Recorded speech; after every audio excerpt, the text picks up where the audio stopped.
Nagdulot ng matinding gulat ang Ukraine sa militar ng Russia. Sa maraming siglo, naging lihim na ugat ng kapangyarihan ng Russia ang mga daluyan ng tubig nito. Dumadaan sa liblib na bayang bihirang alam ng dayuhan sa mapa. Ang mga daluyan ng tubig ang nagbigay sa Moscow ng pakiramdam ng seguridad na parang hindi kayang gambalain ang puso ng bansa kahit may digmaan sa iba. Noong Oktubre 4 nawala ang dating pakiramdam ng seguridad. Alas 4:31 ng umaga, inatake ng Ukraine sa loob ng Russia ang Buyan M-class corvette. Nagrad habang dumadaan ito sa lawa ng Onega. Nakakagulat na ang pag-atake ay nangyari 1,000 kilometro mula sa hangganan ng Ukraine, malayo sa mga linya ng labanan. At gayunpaman, pinatunayan lang ng Ukraine na kahit ang mga lugar na malayo sa mga linya ng labanan ay maaaring tamaan. Hindi ito isang basta-bastang pag-atake. At ang Grad ay hindi isang karaniwang barkong pandigma. Maliit pero makapangyarihang sasakyang pandagat ito. May 8 cruise missile, automatikong 100 EM kanyon, at maliit na depensa sa himpapawid. Ang mga missile nito ay abot 2,000 at 500 kilometro at kayang magdala ng pampasabog o nuclear warhead. Dahil dito, naging mahalagang target ang barkong ito. Itinayo noong Disyembre 2000 at 22 dinisenyo itong tahimik maglayag sa ilog at lawa, mula Baltic hanggang Caspian, habang nakatago sa satellite at pagmamanman ng NATO. Isa ito sa pinaka-flexible at lihim na gamit ng Russia para ipakita ang kanilang kapangyarihan. Noong pag-atake, si Grad ay malamang inilipat para sa deployment o pagtatago. May ilang analyst na naghinala pa nga na ito ay inilipat para sa maintenance o inalis mula sa Black Sea upang maiwasan ang lumalaking panganib doon. Ang irony, nakaligtas siya sa Black Sea pero tinamaan sa lugar na akala ay safe zone. Iniulat ng Ukrainian Special Operations Group Special Operations na tinamaan ng pag-atake ang gilid ng compartment ng power unit ng barko. Kaya nawalan ito ng propulsion at huminto sa tubig. Sa puntong yon, tapos na ang laban. Ayon sa satellite image at open source tracking, mabilis na rumesponde ang emergency team at agad hinigpitan ang seguridad sa mga daluyan ng tubig sa hilaga. Malinaw ang layunin ng Ukraine. Sa pagtama ng Grad, tinamaan ang mahalagang target sa estratehikong lugar at nagpadala ng mensahe sa Moscow. Hindi na sapat ang heograpiya para matiyak ang kaligtasan. Bawat kanal, ilog, at lawa na dating itinuturing na hindi kayang galawin sa loob ng bansa ay biglang naging vulnerable sa magdamag. Kumalat agad online ang mga video ng pag-atake sa lawa ng Onega. Makikita sa mga kuha ang kislap sa tubig at agad kumalat sa Russian social media ang balita ng mga pagsabog. Ang mga unang ulat mula sa mga Russian outlet ay naglarawan dito bilang isang technical na aberya. Ngunit kinumpirma ng satellite tracking at mga Ukrainian na mapagkukunan na tinamaan at napinsala ang barkong pandigma na Grad. Hindi nila matatakasan ang kahihiyang ito kahit anong gawin nila. Hindi pa nakontento ang Ukraine sa pagtama sa barkong Grad sa lawa ng Onega. Kaya nagpatuloy pa sila. Sa loob ng 2 araw, inatake nila ang Kirishi Oil Refinery sa timog silangan ng St. Petersburg. Hindi basta-basta pasilidad ang refinery na iyon. Isa ito sa pinakamalaki sa Russia, nagpoproseso ng libu-libong bariles ng langis araw-araw. At 66% ng oil refining sa bansa. Nagpasimula ng sunog sa mga pangunahing bahagi ng pagpoproseso, ang mga pag-atake ng drone at napinsala rin ang ilang bahagi ng sistema ng kuryente. Nagmadali ang mga tauhan pigilan ang pinsala, kaya pansamantalang isinara ang planta. Iyon pa lang ay matinding dagok na sa supply ng gasolina ng Russia. Kapag tiningnan mo ang mga epekto, mas mauunawaan mo ang lalim ng aksyon. Nang tamaan ng Ukraine ang Grad missile ship sa lawa ng Onega at bombahin ang Kirishi Refinery, napinsala hindi lang ang 2 target kundi naantala rin ang paggalaw ng gasolina at kargamento ng Russia sa hilagang daluyan ng tubig. Ang lawa ng Onega ay konektado sa Volga-Baltic Waterway na dumadaloy sa kanal ng St. Petersburg. Ang kanal na iyon ay isa sa mga pangunahing international na ruta ng pagpapadala ng Russia. Dahil sa pag-atake, napilitan ang Russia na pansamantalang itigil ang trapiko at higpitan ang seguridad. Bumagal ang galaw at dumami ang inspeksyon. Kaya napatigil ang daloy ng mga barko. Kasabay nito, napahinto ang operasyon ng Kirishi Refinery. Ang refinery na iyon ang nagsusupply ng gasolina sa mga barko at mga support crew na nag-ooperate sa buong rehiyon. Dahil sa kakulangan ng gasolina, naantala ang operasyon ng mga tugboat at kargamentong barko. Dahil sa pagkaantala, kailangang baguhin ang ruta. Umaasa ang kanal na sabay at maayos gumagana ang lahat ng bahagi. Kasama rito ang ligtas na biyahe, tuloy-tuloy na gasolina at tiyak na oras. Nang magulo ang mga bahaging iyon, tumigil na ang bahagi ng St. Petersburg. Huminto ang mga barge, nag-iba ang schedule, at nalagay sa panganib ang inland na ruta ng Russia papuntang Baltic. Makikita sa satellite image ang tuyong daluyan ng tubig, nakatigil na barge, at nagbago na ng ruta ang mga kumpanyang nagpapadala ng barge. Tumaas ang insurance rate ng kargamentong dumadaan sa rehiyon. Hindi na praktikal gamitin ang tahimik na panloob na ugat ng Rusya na dating daanan ng gasolina, kahoy, at gamit militar sa pagitan ng mga dagat. Ngayon, tumigil na ring gumana ang bahagi ng St. Petersburg ng Roga-Baltic Waterway. Nadamay na rin sa kaguluhan ang Ilog Never, Ladoga Canal, at mga kalapit na lock na dating ligtas. Hindi na gumagana ng maayos ang huling bahagi ng panloob na ruta ng pagpapadala ng Russia malapit sa lungsod ni Putin. Hindi ito pansamantalang pagbagal, kundi patunay ng kahinaan ng sistema. Isang tama sa barko o refinery at nasisira agad ang ritmo ng hilagang lohistika ng Russia. Sabi nila sa Kyiv, 2 drone at isang Russian na tubig daan. Tiyak na tinarget ng mga pag-atake ang panggatong, lohistika at kumpiyansa. Hindi lang barkong pandigma, refinery o daanan ng tubig ang nawala sa Russia. Nawalan din sila ng pakiramdam na hindi kayang galawin ang kanilang hilagang infrastruktura. Mahalaga ang pagbabagong iyon. Makikita mo mamaya. Para maintindihan ang laki ng dagok, tingnan muna kung ano ang kanal at para saan ito ginawa. Ang White Sea-Baltic Canal ay umaabot ng 227 kilometro hinukay sa mga hilagang kagubatan noong 1900 at 30 s ng mga bilanggo sa gulag. Literal na libu-libong tao ang namatay sa paggawa nito. Ang kanal ay nag-uugnay ng mga Arctic port tulad ng Romance papuntang St. Petersburg at mula roon ay konektado ito sa Ilog Volga na nagbibigay ng daan papunta sa Caspian, Black Sea at Sea of Azov. Dinisenyo ito para manatiling mobile ang Russia kahit nakablock ang baybayin nito. Ang kanal na ito ay bahagi ng network kasama ang Volga-Baltic Waterway, Lawan ng Ladoga at ilang ilog at lock. Nagdadala ito ng langis, krudo at industrial na kargamento mula Baltic ports gaya ng Chernomorsk at Ust-Luga papasok ng Russia. Dumaan ang mga rutang ito sa St. Petersburg at umaabot sa Cherepyets, Nizhny Novgorod at Astrakhan. Lahat ng bahagi ay mahalaga sa ekonomiya at militar. Kaya kapag may tinamaan, apektado ang buong sistema. Para sa hukbong dagat ng Rusya, palaging lihim na kalamangan ang network na ito. Ang maliliit na barkong pandigma tulad ng Grad ay dinisenyo para dito. Pwede silang magdala ng malalakas na sandata sa makikitid na lagusan at mabababaw na lawa. Pinapayagan ng mga panloob na tubig ng Rusya ang paglilipat ng mga barko sa pagitan ng mga fleet nang hindi dumadaan sa teritoryo ng kaaway. Mahalaga ito sa tinatawag ng Moscow na estratehikong lalim nila. Ang heograpiya raw ang nagpoprotekta sa puso ng Rusya laban sa dayuhang banta. Iyan ang ilusyon na naglaho sa loob lamang ng ilang segundo nang sumabog ang Grad. Bukod sa militar, mahalaga rin ang kanal sa kalakalan. Ang Primorsk, isa sa pinakamalalaking terminal ng pag-export ng langis ng Rusya na matatagpuan sa hilagang kanluran ng St. Petersburg, ay nagsisilbing pangunahing punto ng pag-export para sa langis na dumadaan sa sistema ng kanal. Mag-isa, humahawak ito ng 200 at 30 bariles ng langis at pinong gasolina taon-taon, karamihan para sa Europa. Ang Ust-Luga, 110 kilometers sa kanluran ng St. Petersburg, ay nagdadagdag ng milyon-milyong tonelada ng karbon, gasolina, at container cargo. Direktang nakakonekta ang dalawang daungan sa kanal, kaya mabilis at epesyente ang paglilipat ng maraming kalakal sa Rusya. Kapag may aberya sa kanal, bumabagal ang padala, humihinto ang kalakalan, at naaapektuhan ang rutang panustos sa hilaga. Ang kahit maikling pagsasara ay maaaring makaapekto sa padala ng gasolina at pag-export sa iba't ibang rehiyon. Maliban sa kalakalan, mahalagang alternatibo rin ang kanal para sa Rusya kung maapektuhan ng parusa, blockade, o atake ang timog na pantalan gaya ng Novorossiysk. Maaaring pumalit ang hilagang koridor dahil malapit ito sa mga bansang NATO gaya ng Finland at estado ng Baltiko. Sensitibo ito sa politika. Nagbibigay ito ng alternatibong ruta sa submarino ng hilagang fleet ng Rusya para makaiwas sa binabantayang tubig ng NATO malapit sa Norway at United Kingdom. Nililimitahan ng pagsasara ng rutang ito ang kakayahan ng Rusya na lihim ilipat ang nuclear asset nila sa pagitan ng karagatan.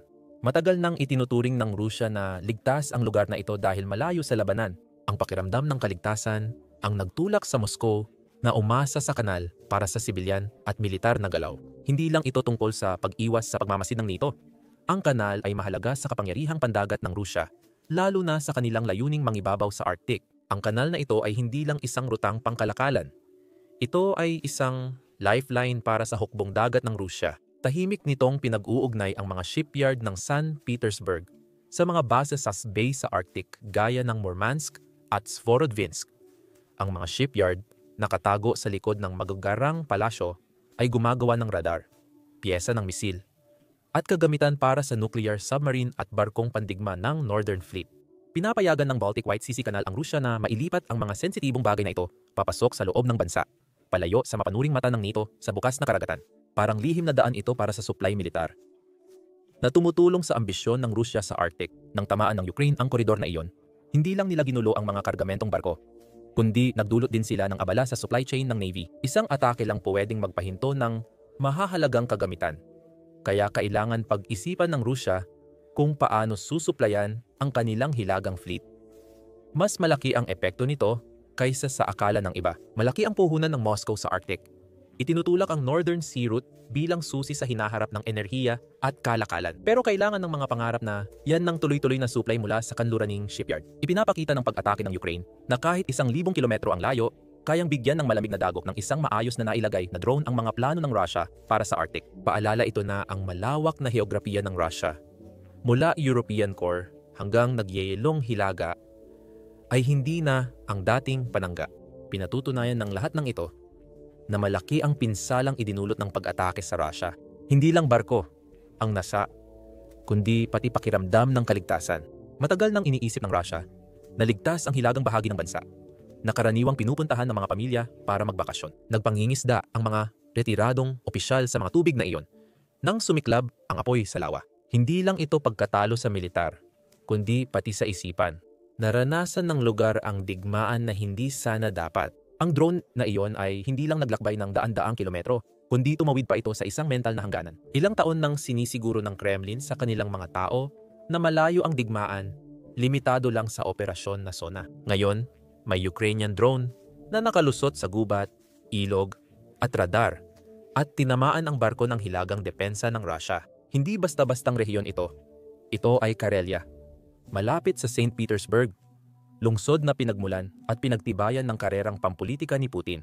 Tinamaan ng pag-atake ang simbolikong sentro ng kapangyarihan ng Russia na nagdulot ng pagkabigla sa mga residente. Para sa Kremlin, ito ay isang direktang hamon sa daan-daang taong ideya ng estratehikong lalim. Ibinunyag nito ang kakulangan sa hilagang depensa ng Russia at napilitang ilipat ng militar ang yaman mula sa mga aktibong labanan para protektahan ang mga infrastruktura. Ang pagbabagong iyon ay nagpapahina sa kabuuang posisyon ng Russia at nagpapadala ng malinaw na mensahe na kahit ang mga mahigpit na binabantayang rehiyon ay mahina rin. Hindi lang karaniwang tao ang nakakaranas ng pagbabagong ito, pati rin sa mas matataas na antas. Malaki ang epekto nito sa mga taga-Russia, lalo na sa Moscow at St. Petersburg, na nanatiling maayos ang buhay kahit malayo sa labanan. Para sa kanila, ang digmaan ay balita lang sa telebisyon at di naaapektuhan ang buhay nila.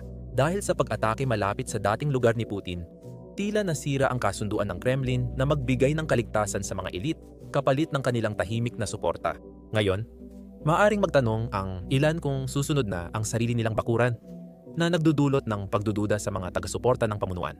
Para makita ang epekto nito sa isipan, balikan natin paano umaasa ang Russia sa laki nito. Matagal nang umaasa ang Russia sa lawak ng lupain bilang panangga. Isipin mong nabaon sina Napoleon at Hitler dahil sa lamig sa Moscow at Stalingrad habang nagmamartsa ang kanilang mga hukbo. Ang mga dating pagkatalo ang nagbigay ideya na mapagod muna ang kaaway bago makapasok sa sentro. Pero binabaliktad ng pag-ataking ito ang ideyang iyon. Ipinapakita kung paano hindi na pinapansin ng mga makabagong kagamitan tulad ng mga drone ang mga lumang hadlang na iyon. Ang mga gumana laban sa mga hukbo noon ay hindi na epektibo laban sa mga pag-atake na bigla na lang sumusulpot. Sa madaling salita, ginawa ng walang saysay ng mga drone ang distansya. Ito na ang bagong realidad. Sa isang digmaan kung saan mas mahalaga ang bilis at eksaktong pag-atake kaysa sa laki, isang kanal lang ay maaaring magbago ng balanse. Hindi kailangang manalo ng Ukraine. Sapat nang ipakita nilang nagbago ang mapa at nagawa nila ito. Kaya pag sinabi ng analyst na isinara ang kanal, hindi ibig sabihin ay may sirang lock or na stranded na barko. Ipinapaliwanag nila ang ganap na pagbagsak ng galaw kalakalan, at kumpiyansa. Higit pa sa pagharang ng ruta ang ginawa ng Ukraina, ibinunyag nito ang mas malalim na kahinaan sa sistema ng Rusya. Pinatunayan ng Ukraina na ang pag-atake sa infrastruktura ay kayang baguhin ang balanse ng kapangyarihan kahit walang tradisyonal na tagumpay sa labanan. Ngayon, puntahan natin ang detalye. Lahat nagtatanong, paano tatamaan ang gumagalaw na barkong pandigma sa loob ng teritoryo ng Rusya? Ito ay dahil sa tamang plano, teknolohiya, intelihensya, at tiempo. Pero mas malalim at kapanapanabik ang totoong sagot. Hindi lang swerte ang tagumpay ng Ukraine, gumawa sila ng mga gamit para sa ganitong pag-atake. Mga drone na may mahabang abot, matalinong intelihensya, koordinadong espesyal na puwersa at hukbong dagat, at posibleng tulong ng lokal. Hindi mahal ang mga ito. Tahimik, madaling iakma, at mahirap pigilan. Sige, simulan natin sa mga drone. Matagal nang pinino ito ng Ukraina. Ang ilan ay parang kamikaze, ginawa para bumangga at sumabog. Ang iba naman ay nagsisilbing scout, nagpapadala ng mga larawan pabalik o gumagabay sa mga sandata. Kayang lumipad ng ilang oras ang long-range na modelo at subaybayan ang target gamit ang Global Positioning System at camera. Lumilipad sila ng mababa para iwas radar o mataas para kasabay ng satellite. Ang iba ay remote-controlled at ang ilan ay automatikong lumilipad. Kahit ano paman, dinisenyo silang manatiling hindi napapansin hanggang sa huli na ang lahat. Pero ang mga drone ay kasing husay lang ng impormasyong ginagamit sa likod ng mga ito. Mabilis na umunlad ang intelihensya ng Ukraina. Pinaghalo nito ang satellite images, intercepted na komunikasyon, open source data, at ulat ng mga tao sa lugar. Tumutulong ang kanluraning kaalyado sa datos, pero Ukraina ang tumutok sa target. Mahalagang bagay ito para tamaan ng gumagalaw na barko. Dapat alam mo ang ruta, oras ng pagdaan, at choke point nito. Ang impormasyong ito ay mula sa mapagkakatiwalaang datos. Mahalaga rin ang tiempo, ang lawan ng Onega, lugar ng pag-atake, ang pinakamalawak at pinakamahina bahagi ng sistemang kanal. May bukas itong tubig, kakaunti ang depensa, at maraming posibleng direksyon para sa pag-atake. Perpektong lugar para sa mga drone o mga pangkat ng sabotahe. Malamang na minanmanan ng mga tagaplano ng Ukranya ang grad ng ilang araw o linggo. Hinihintay itong humina. Ginawa ng Ukranya ang operasyon na parang demonstrasyon. Pinatunayan ng Ukranya na kaya nitong tamaan ang malalayong bahagi ng Rusya, lampasan ang depensa, at tamaan ang gumagalaw na target ng tumpak. Hindi gamit ang hukbong dagat, hindi gamit ang mga jet, kundi gamit ang isang network ng mga kasangkapan na mahusay na nagtrabaho ng magkakasama. Maging tapat. May paraan ang Rusya para maiwasan ito.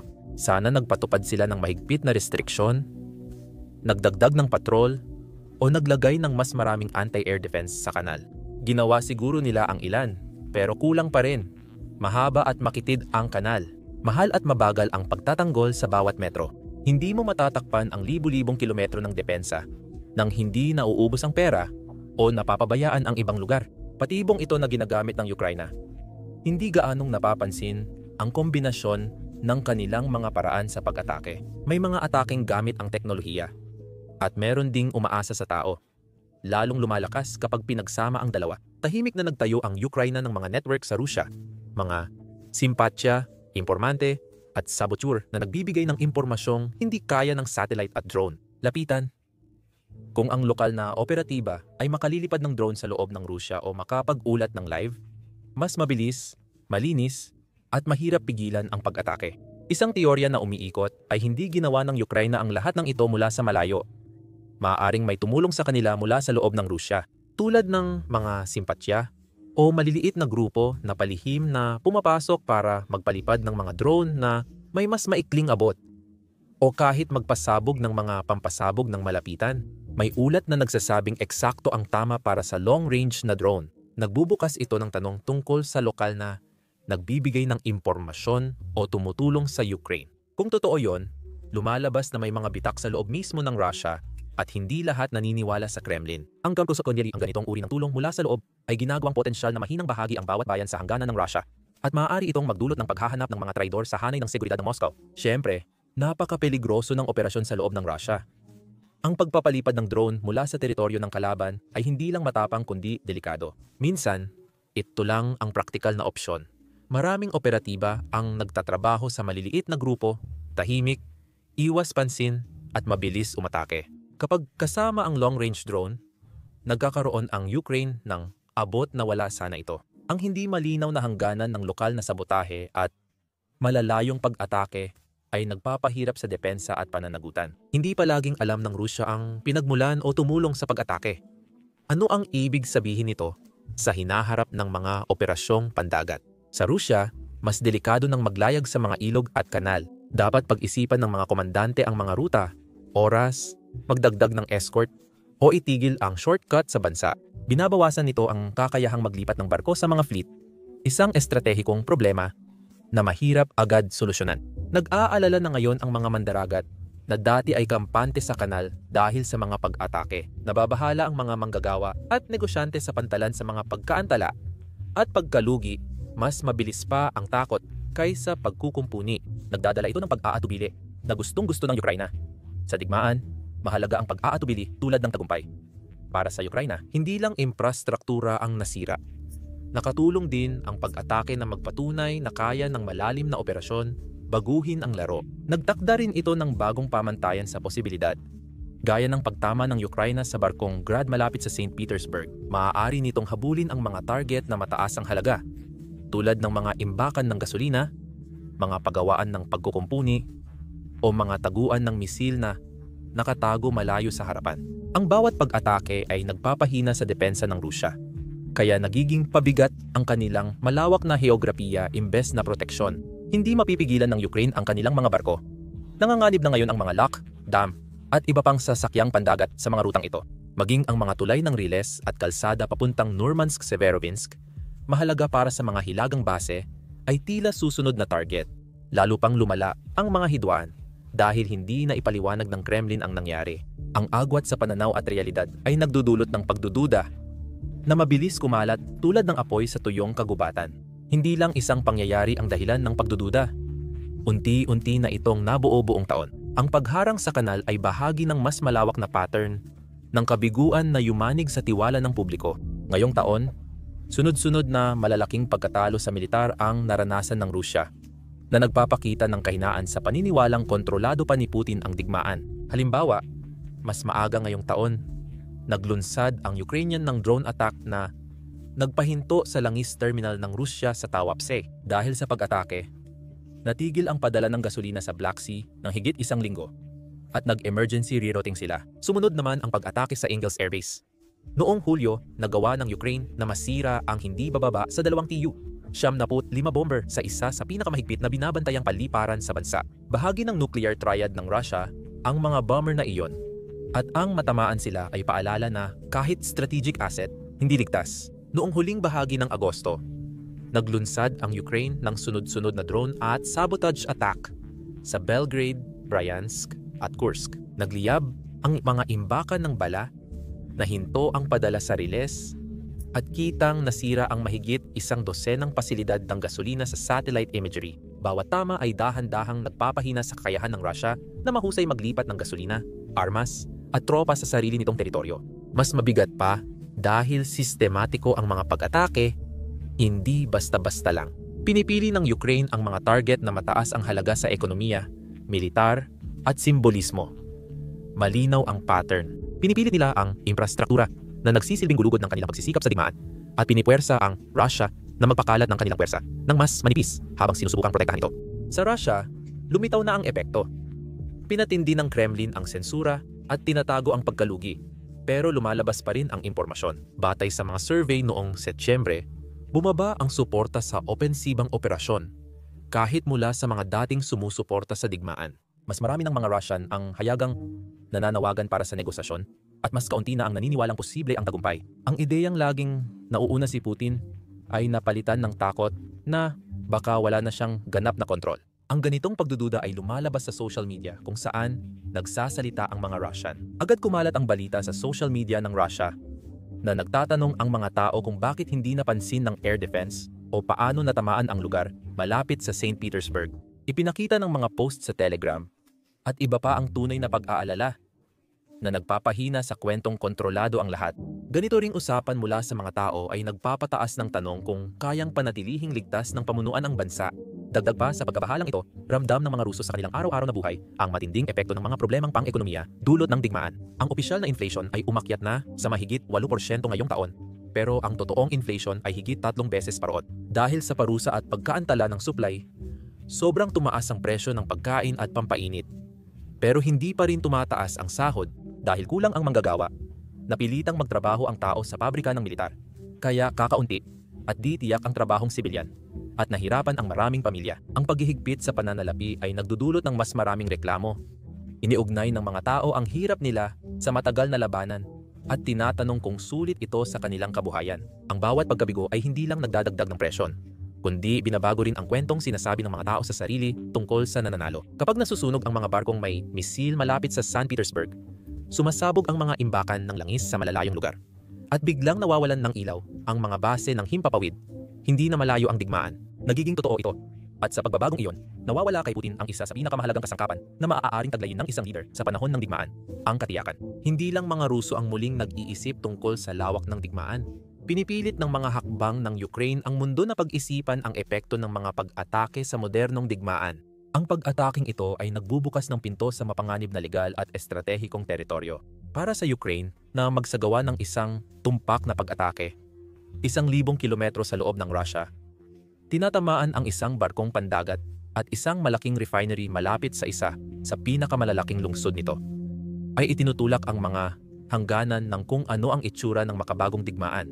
Kadalasan, ang malalayong pag-atake ng Ukraine ay tinatarget ang mga sinakop na teritoryo sa Crimea o mga base militar malapit sa hangganan. Iba ito dahil sa loob ito ng soberanong teritoryo ng Russia, malayo sa combat zone, at hindi inaasahan ng Russia ang kahinaan nila doon. Nagbubukas ito ng mahihirap na tanong para sa mga kanluraning kapital tungkol sa hangganan ng suporta at panganib ng paglala ng sitwasyon. Matagal nang tinatangkang limitahan ng mga donor na estado ang paggamit ng kanilang mga sistema. Halimbawa, hindi pinayagan ng United States ang Ukraine na gamitin ang mga American long-range system sa malalayong bahagi ng Ukraine para maiwasan ang paglala ng tensyon sa isang bansang may armas nuclear. Ang Ukraine ay nagsasagawa ng mga operasyon gamit ang sariling drone, lokal na intel at eksaktong pag-atake. Isang butas sa patakaran. Handang gamitin ito ng Kiev at epektibo ngayon. Gayunpaman, bawat malalim na pag-atake ay bahagyang binabago ang geopolitika at mas nagiging delikado ang kalkulasyon. Ang Rusya naman, inakusahan na ang NATO na tumutulong sa mga pag-ataking ito kahit wala pang direktang sandata mula sa kanluran. Kwento ito na ginagamit ng Kremlin hindi dahil totoo, kundi para bigyang dahilan ang pagganti, cyber attacks, o mas malawak na aksyong militar. Iyan ang panganib sa bawat tagumpay ng Ukraine. May precedent din kung nakakagawa ng atake ang Ukraine sa Russia na suportado ng ibang bansa at kaunti lang ang negatibong reaksyon. Ano ang epekto nito sa ibang tensyonadong rehiyon? Taiwan, Iran, Hilagang Korea? Lahat sila ay mabusising nagmamasid sa digmaang ito. Ang mensaheng naririnig pa nila ay hindi lang tungkol sa pagiging malikhain ng Ukraine, kundi pati sa nagbabagong patakaran ng labanan sa isang mundo kung saan ang teknolohiya, katalinuhan, at mga hindi estadong aktor ay kayang magpakita ng kapangyarihan lampas sa mga hangganan ng halos walang kaparusahan. Maingat na naglalakad ang Ukraine dito. Hindi ito gumamit ng mga kagamitan ng NATO para atakihin ang mga lungsod ng Russia. Hindi rin ito umatake sa mga sibilyan o naglunsad ng walang pinipiling pambobomba tulad ng ginawa ng Russia. Ang target nito ay militar o logistical. Kaya mahalaga ang pagpipigil. Pinananatili nito ang suporta ng mga kanluraning gobyerno sa panig ng Kyiv at pinapakita ang moral na kaibahan kumpara sa mga pag-atake ng Moscow sa mga apartment at ospital sa Ukraine. Habang tumitindi ang pag-atake, lalong humihirap ang sitwasyon. Sa maraming paraan, bahagi iyon ng mensaheng ipinapadala ng Ukraine, hindi lang sa Russia, kundi pati na rin sa sarili nitong mga kaalyado. Sinasabi nito, kaya naming harapin ito, kaya naming magsagawan ng high-tech at mapanganib na kampanya sa teritoryo ng kalaban nang hindi nawawala ang kontrol o nagdudulot ng pandaigdigang gulo, at sa ngayon, napatunayan na nila ito. Habang tumatagal ito, bawat pag-atake ay magkakaroon hindi lang ng taktikal na bigat, kundi pati na rin ng diplomatikong mga kahihinatnan. Para sa Ukraine, isa itong maselang balanse. Ipakita ang lakas, iwasan ang paglala, at panatilihin ang suporta ng mundo sa kanilang panig. Habang tinatarget ang mga ugat ng isang kalabang, may armas nuklear. Bukod sa pag-atake sa barko at kanal, walang tigil ding hinahadlangan ng Ukraine ang industriya ng langis na nagpapalakas sa makinarya ng digmaan ng Moscow. Hindi basta-basta naganap ang mga pag-atake sa Grad at Kirishi. Bahagi ito ng tuloy-tuloy na kampanya na tumatama sa mga refinery ng langis ng Rusya buong taon. Ang mga dati ng industrial na lugar ay palagi ng tina-target ngayon. Simula 2025, hindi bababa sa 15 pangunahing refinery ang tinamaan. At hindi lang bahagi ng planta ang target ng Ukraine. Pinagtutuunan nila ng pansin ang unit na nagpapalit ng krudong langis sa gasolina. Lalo na yung pinakamahirap ayusin. Kapag napinsala ang isa rito, pwedeng abutin ng linggo o buwan ang pagkumpuni dahil mahirap makahanap ng pyesa dahil sa mga parusa. Ibig sabihin, mas kaunting gasolina para sa lahat. Mula tangke hanggang truck. Sa loob ng 2 buwan, bumaba ng mahigit 50,000 bariles kada araw ang produksyon ng refinery ng Rusya. Parang nawalan ka ng medium-sized na refinery. Sa Kabishi, bumaba ng 20% ang produksyon mula sa 3,000 bariles kada araw dahil sa pinsala. Malaking bilang yan. Hindi ito isang hiwalay na insidente. Noong Setyembre, mahigit 40 pag-atake ang tinamaan ang mga refinery mula Tuapse hanggang Ryazan sa loob ng bansa. Bumaba na sa pinakamababa mula 2,000 at 22 ang pag-export ng gasolina mula sa mga pantalan ng Rusya. Sa Primorsk, mas matagal maghintay ang mga tanker, kaya ang ibang mamimili ay naghahanap na lang sa iba para iwasan ang delay. Hindi lang sa gasolina natapos ang pinsala. Ang Rusya, dating nangungunang tagaluwas ng asupre, ay bumibili na ngayon mula sa Kazakhstan dahil kulang ang produksyon ng kanilang refinery. Isa itong dagok sa imahe nito bilang isang makapangyarihang bansa sa enerhiya. Dahil maraming plantang di gumagana, nililipat ng Moscow ang krudong langis sa ilang aktibong planta. Kaya nagkakaroon ng siksikan. Nararanasan din ng supply ng militar ang hirap. Kaunting diesel, mabagal ang hatid sa unahan, at mabilis maubos ang gasolina ng mga sasakyan. Tumaas ang presyo ng gasolina sa paligid ng St. Petersburg, dagdag pasanin sa araw-araw. Malinaw ang estratehiya ng Ukraine. Pahinain ang sistemang nagpapondo sa digmaan ng hindi na kailangan ng malalaking labanan. Bilyong halaga ang pinsala ng bawat refinery sa Russia. Pero kaunti lang ang gastos ng Ukraine sa drones. Mabagal ang pagdurugo, parang butas na timba, na patak na lang ang agos. Maaaring ipakita rin ng mga ataking ito ang kahinaan ng depensa ng Russia. Hindi gaanong epektibo ang mga sistemang pangharang ng jet laban sa mabababang drone na umaatake sa gabi. Matapos ang pag-atake sa Kadyshi, nagdagdag ang Russia ng patrol at radar sa mga mahalagang lugar. Pero inalis nila ang kagamitan mula sa ibang lugar. Lumalala ang panganib dahil numinipis ang bantay. Kung magpatuloy ito, posibleng mababa pa rin ang refining capacity ng Russia hanggang taglamig. Eksaktong kailangan ang pang-init na gasolina. Mapipilitan ang ekonomiya, tataas ang inflasyon, at gagamitin ang reserba para punan ang kakulangan. Hindi lang magkakahiwalay na sunog ito, kundi bahagi ng tuloy-tuloy na pagsira sa fuel network ng Russia. Sunod-sunod na atake. Sa pandaigdigang entablado, malinaw ang mensahe. Hindi lang basta nabubuhay ang Ukraine, ito ay umuunlad. Pinatunayan ng pag-atake sa kanal ang halaga ng tulong, pagsasanay, at intel mula sa kanluran. Ang mga drone, satellite, at eksaktong pagpaplano ay nagtutulungan sa paraang kahit ang pinakamalalaking target ay nagiging mahina para sa mga mamumuhunan at kaalyado. Ipinapakita nito ang kakayahan at kontrol. Hindi na lang tumutugon ang Ukraine, kundi ito na ang nagdidikta ng bilis ng mga pangyayari. Nagbabago na nito ang geopolitikal na tono ng digmaan. Nagbibigay ito ng mas maraming pondo para sa Ukraine.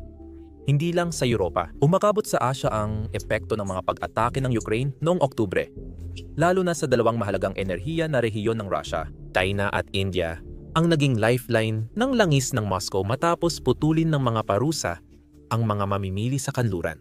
Para sa kanila, praktikal na panalo ang pagbili ng murang krudong langis mula Russia dahil napapababa ang gastos sa enerhiya at tuloy-tuloy ang operasyon ng industriya.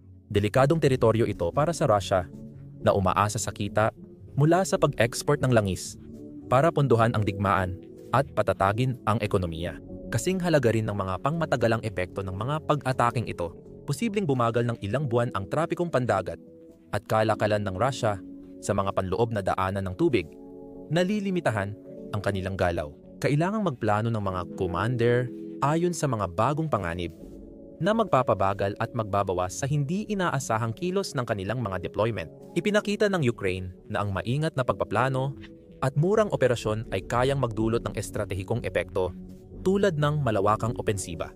Patunay ito na sa makabagong digmaan, Madalas na nananalo ang talino kaysa sa lakas ng armas. Sa madaling sabi, tatlong mahalagang bagay ang nagawa ng pag-atake sa St. Petersburg Canal.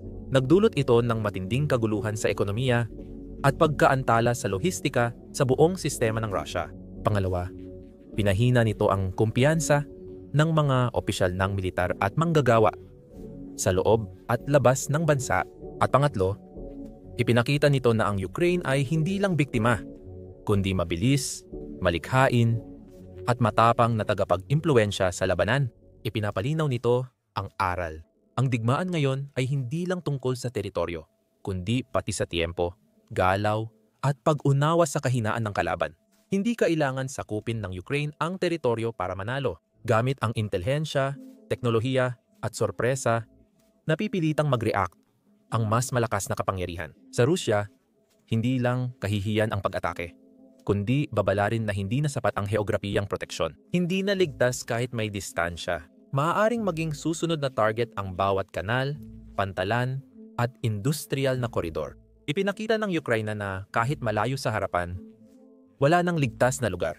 Ang pag-atake sa kanal ng St. Petersburg ay isang mensaheng isinulat sa apoy at bakal. Sa makabagong digmaan, ang kontrol ay hindi na sinusukat sa teritoryo kundi sa inisyatiba. Hawak ng Ukraine ang inisyatiba at natututo ang Rusya kung gaano ito kamahal isuko.